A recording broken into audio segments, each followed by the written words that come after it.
So today, I'm going to take a step towards getting this upper section fully functional up here where the cement plant is. There are some turnouts up there that I did not automate with motors. Looking back on it now, it was probably a mistake. At the time, it seemed reasonable that I could reach over the back and flick a switch and everything would be fine. The problem with that thinking was that the problem being that unless you intentionally switch the frog, this part of the switch, the polarity back and forth, you're reliant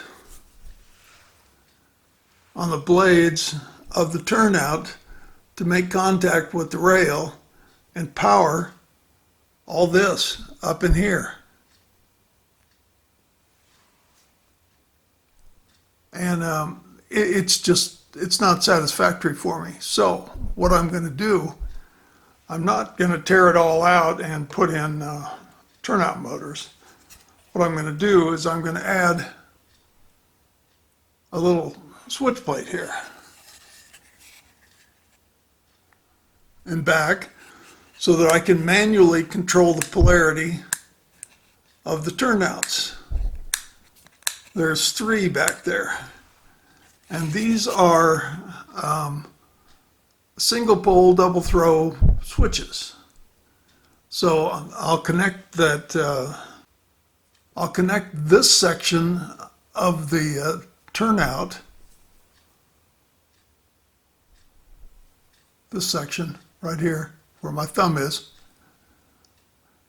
I'll connect that to the middle of the switch, and the outsides of the switch I'll connect to the A and B side of the track.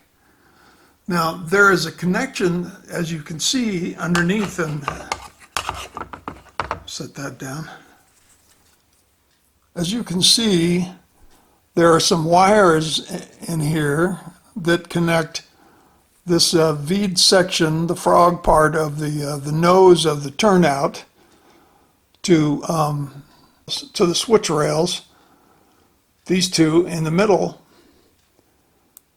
and normally I would connect a wire to that. I would solder a wire to those little wires and run that down through a contact on the turnout motor to switch the polarity. But I don't have that convenience where I don't have a turnout motor, so I'm going to do it manually. I'm going to hook a wire to this and run it underneath and down around over to these new switches. And I will control then the polarity of those turnouts manually. So that's what I'm doing today. Hopefully it'll work, and if it does, I'll be able to run trains up into the cement plant and pull strings of cars out or push strings of cars in to the cement plant. So the first thing I have to do is solder wires from the top and have them run down through the board, down and come out the bottom of the board so that I can connect those to the switches.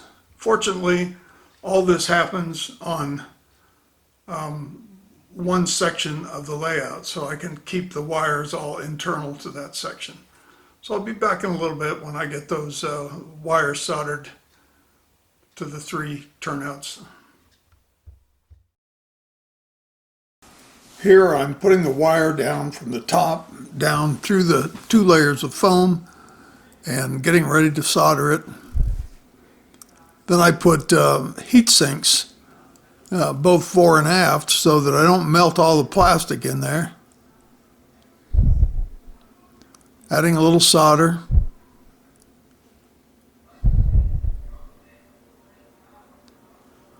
It's not the easiest thing to do, and it's a very awkward location where I'm doing it. But I managed to get it done.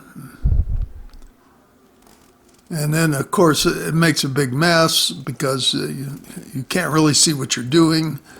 And so I file it with a jeweler's file, and then I rub it with a rubber to make sure that the solder is not lumpy and that the track is exposed and that the trains will run. And then I test it. I run a train back and forth. Now I'm testing it with a locomotive.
Well, that's certainly farther than I've ever been able to go before. Obviously, I have some track cleaning and I have some ballast issues up in here, but I'm very pleased that I've gotten as far as I have because I was stumped right here on this turnout before I put these little switches in. So now at least I can operate up in here. It's going to take a while to get all the ballast cleaned out from the guardrails and get all that, but I haven't been able to run up here at all from, I could get to this turnout and that was the end of the line. So yeah, I'm very encouraged. Let's see what happens when we push this this other train up in here.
Well, other than some track cleaning and some fine tuning and learning how to operate up in here, I'd say I'm ready to rock and roll.